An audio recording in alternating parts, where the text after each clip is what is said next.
Dear students, welcome back again in our today's session. So, as you can see that today we are going to talk about on the topic autism spectrum disorder. It's also known as ASD. So, let's discuss about autism spectrum disorder. So, first we will understand the concept of autism spectrum disorder. आज हम जिस विषय पर चर्चा करेंगे वह topic है autism spectrum disorder, जिसे हम ASD के नाम से भी जानते हैं. So let's understand the concept of autism spectrum disorder. Basically it is a complex neurological disorder that affects the functioning of the brain. It is a lifelong developmental disability that is characterized by impairments in communication and social interaction and by restricted by repetitive patterns of behavior, interest and activities. अगर हम बात करें autism spectrum disorder की, autism spectrum disorder एक जटिल neurological समस्या है जो बालक की या विद्यार्थी की ब्रेन फंक्शनिंग को डायरेक्ट अफेक्ट करती है और यह एक लाइफ लॉन्ग डेवलपमेंटल डिसेबिलिटी है. लाइफ लॉन्ग डेवलपमेंटल डिसेबिलिटी से हमारा तात्पर्य कि आजीवन विकासात्मक एक दिव्यांगता है जो कहीं ना कहीं कम्युनिकेशन, ऐसे विद्यार्थी या ऐसे व्यक्ति जो इस प्रकार की समस्या से पीड़ित हैं या इस प्रकार की समस्या से ग्रसित हैं, उनका कम्युनिकेशन, उन्हें कम्युनिकेशन की समस्या या जिसे हम कहते हैं सोशल इंटरेक्शन, सामाजिक अंतःक्रिया की समस्या उत्पन्न होती है. और कहीं ना कहीं जो उनका बिहेवियर है, जो डेली रूटीन है, वो रिपीटेशन ज़्यादा रहती है. इस प्रकार की जो समस्या से पीड़ित व्यक्ति हैं उनके व्यवहार में रिपीटेशन अत्यधिक देखने को मिलती है. सो ओवरऑल यह समस्या एक मानसिक या हम जिसे कहें कि जो न्यूरोलॉजिकल विकार है वो हमारी जो ब्रेन फंक्शनिंग है उसको डायरेक्ट अफेक्ट करती है यह समस्या. So now next here we are going to discuss about the symptoms of autism. Autism के क्या लक्षण हैं, क्या सिम्टम्स हैं. ऑटिज्म स्पेक्ट्रम सिंड्रोम कई तरह से देखने को हमें मिलता है. हम बच्चे के व्यवहार में बहुत सारी जो सिम्टम्स हैं या जो लक्षण हैं, बहुत सारे लक्षण देखने को हमें मिलते हैं. वो ऐसे बहुत सारे लक्षण हैं जो ऑटिज्म स्पेक्ट्रम डिसऑर्डर की समस्या को रेखांकित करते हैं. So the first one is he she will always seek to isolate himself from the people around him. ऐसे व्यक्ति या ऐसे विद्यार्थी जो ऑटिज्म की समस्या से पीड़ित हैं, ऐसे विद्यार्थी अपने आप को अपने आसपास के लोगों से खुद को या स्वयं को अलग रखने की कोशिश करते हैं. वह कहीं ना कहीं जो सामाजिक या अंतःक्रिया है या जिसे हम कहते हैं सोशल इंटरेक्शन, उसमें पार्टिसिपेट कम लेते हैं या नहीं लेते हैं. Now the second one is he या she will not have a conversation with children in his age and worse still it will cost him too much to make friends and if does not he have difficulties trying to keep friendship. अगर हम बात करें ऐसे विद्यार्थी या ऐसे व्यक्ति जो ऑटिज्म की समस्या से पीड़ित है, उन्हें कहीं ना कहीं जो अपने एज के जो व्यक्ति हैं या अपने एज के जो विद्यार्थी हैं उनसे कॉन्वर्सेशन करने में, उनसे बातचीत करने में ऐसे व्यक्तियों को कठिनाई का अनुभव होता है. अगर और ऐसे लोगों की फ्रेंडशिप कह लीजिए या एक प्रकार से मित्रता बहुत कम होती है. अगर हो भी जाती है तो वह उसे ज़्यादा समय तक कंटिन्यू नहीं कर पाते हैं. Now the third one is They present difficulties to interpret the emotional situation of the people around them as well as their feelings. ऐसे व्यक्ति जो स्पेक्ट्रम डिसऑर्डर की समस्या से पीड़ित हैं, ऐसे विद्यार्थी जो इमोशंस हैं, जो इमोशनल सिचुएशंस हैं, उसको इंटरप्रेट करने में उनको कठिनाई होती है, और जो कहीं ना कहीं जो इमोशनल फीलिंग्स हैं, अटैचमेंट है, उसको वह नहीं समझ पाते हैं. Now the next one is the child with autism may have a difficulties to understand facial expression, gesture and other different tones of voice. ऐसे व्यक्ति या ऐसे विद्यार्थी जो ऑटिज्म की समस्या से पीड़ित है, वे जो फेशियल एक्सप्रेशंस हैं उसको समझने में उन्हें कठिनाई होती है, साथ में जो जेस्चर और जो डिफरेंट टोन्स हैं उसको उन्हें इंटरप्रेट करने में, उन्हें समझने में बहुत कठिनाई होती है. Additionally, a symptom of autism is that these people do not focus their attention on the face of others and therefore are not able to see and learn the appropriate behavioral patterns. अगर हम बात करें एक अन्य समस्या की, एक अन्य जो लक्षण है, तो अन्य लक्षण में अगर हम बात करें तो ऐसे व्यक्ति या ऐसे विद्यार्थी जो ऑटिज्म की समस्या से पीड़ित हैं, वो कहीं ना कहीं जो फेस टू फेस इंटरेक्शन है उसे करने में संकोच करते हैं. वो फेस टू फेस कॉन्वर्सेशन करने में पार्टिसिपेट नहीं करते हैं और ना ही वह बिहेवियरल जो पैटर्न्स है उसको समझ पाते हैं. Now next, they have a difficulties in a verbal and non-verbal communication. Some individuals fails to develop any kind of language.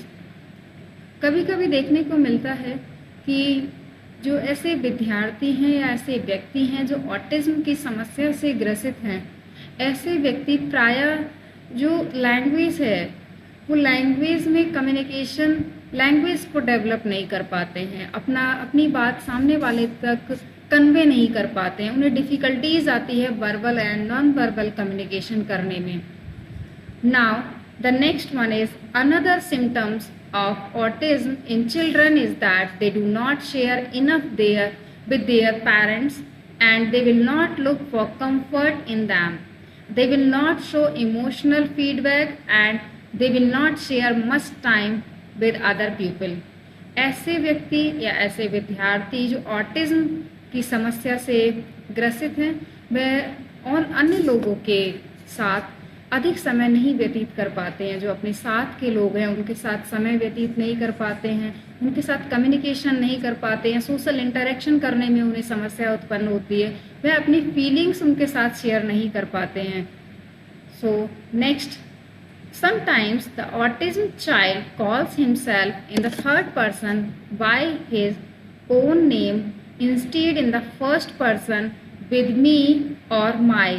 This represents an incapacity for self-recognition. अर्थात कभी कभी ऑटिज्म से जो पीड़ित बच्चा है वह अपने आप को तीसरे व्यक्ति के रूप में अपने आप को मानता है. वह कहीं ना कहीं जो सेल्फ रिकॉग्निशन है वो नहीं कर पाता है, उसमें उसे करने में समस्या उत्पन्न होती है. ये बहुत सारे ऐसे लक्षण हैं जो ऑटिज्म स्पेक्ट्रम डिसऑर्डर है उसको दर्शाता है. Now next, here we are going to discuss about the treatment.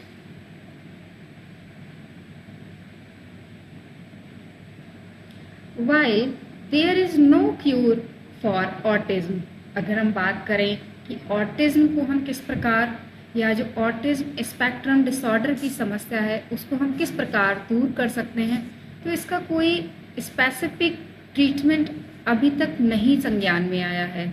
परंतु कुछ ऐसे टेक्निक्स हैं जिसके थ्रू ऑटिज्म की समस्या को दूर किया जा सकता है या उसके प्रभाव कम किया जा सकता है. So let's discuss one by one. The first one is applied behavioral analysis.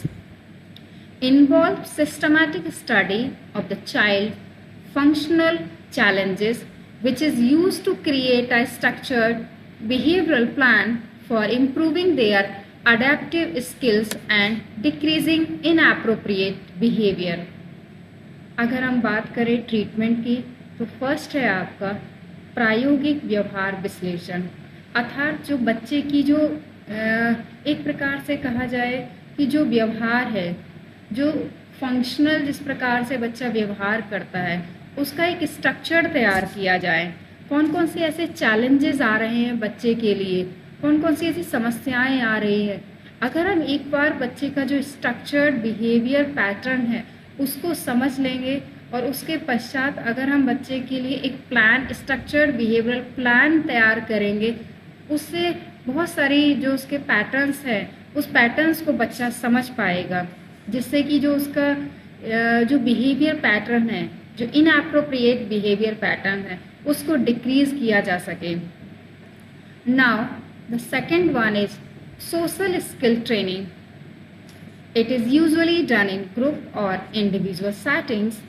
This intervention helps children with autism improve their ability to navigate social situation.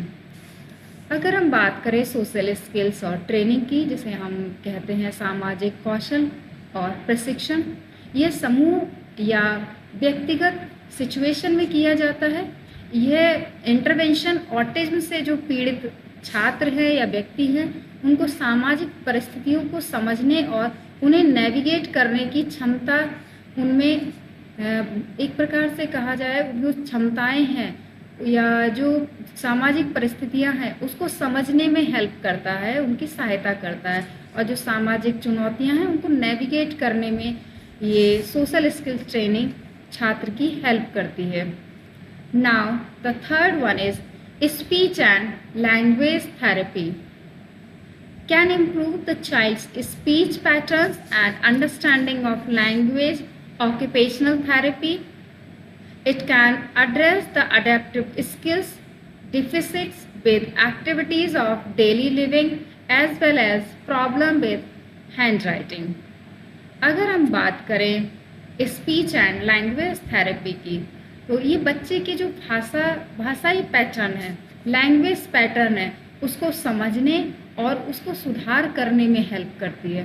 तो ये बहुत इम्पॉर्टेंट एक प्रकार से कहा जाए टेक्निक्स है जो बच्चे के लिए जो ऑटिज्म डिसऑर्डर है या ऑटिज्म स्पेक्ट्रम डिसऑर्डर है उसकी समस्या या उसके प्रभाव को कम करने में हेल्प करती है। Now, next one is special education service. This service is provided by schools under an individual education plans and can include a range of services and accommodation for social communication, restricted interest and repetitive behaviors. This can include special classes for very young children to address language, social skills and other needs. अगर हम बात करें treatment की तो आपका next है विशेष शिक्षा सेवाएं। ऐसे विद्यार्थी जो ऑटिज्म स्पेक्ट्रम डिसऑर्डर की समस्या से ग्रसित है, ऐसे विद्यार्थियों के लिए एक विशेष जो एजुकेशन सर्विसेज हैं वो प्रोवाइड कराई जानी चाहिए। उनकी आवश्यकताओं को ध्यान में रखते हुए एजुकेशन प्लान तैयार किए जाने चाहिए, जिससे कि जो भाषा है, उनके बिहेवियर पैटर्न है, उसमें कुछ चेंजेस किए जा सके, उसमें कुछ परिवर्तन किए जा सके। Now the next one is parent management training. Parents learn effective ways of responding to problematic behavior and encouraging appropriate behavior in their child. Parent support groups help parents cope with the stress of raising a child with autism. अगर हम बात करें parent management training की तो समय समय पर parents के लिए ट्रेनिंग दी जानी चाहिए कि ऐसे विद्यार्थी, ऐसे बच्चों के साथ किस प्रकार से आपको ट्रीट करना है, आपको किस प्रकार से उनके साथ बिहेव करना है। माता पिता जो समस्याग्रस्त जो व्यवहार है उसको कंट्रोल करने के लिए, अपने बच्चों में उचित व्यवहार को डेवलप करने के लिए उनको समय समय पर ट्रेनिंग दी जानी चाहिए। Now next one is treating co-occurring conditions.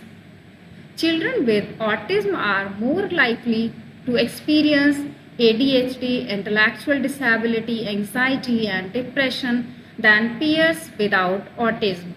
These conditions also need to be addressed. अगर हम बात करें नेक्स्ट ट्रीटमेंट की, तो जो बच्चे या जो छात्र ऑटिज्म की समस्या से ग्रसित हैं, ऐसी बहुत सी संभावनाएं होती हैं कि ऐसे विद्यार्थी अन्य समस्याओं से भी ग्रसित हो सकते हैं, जैसे ADHD, intellectual disability, depression, anxiety.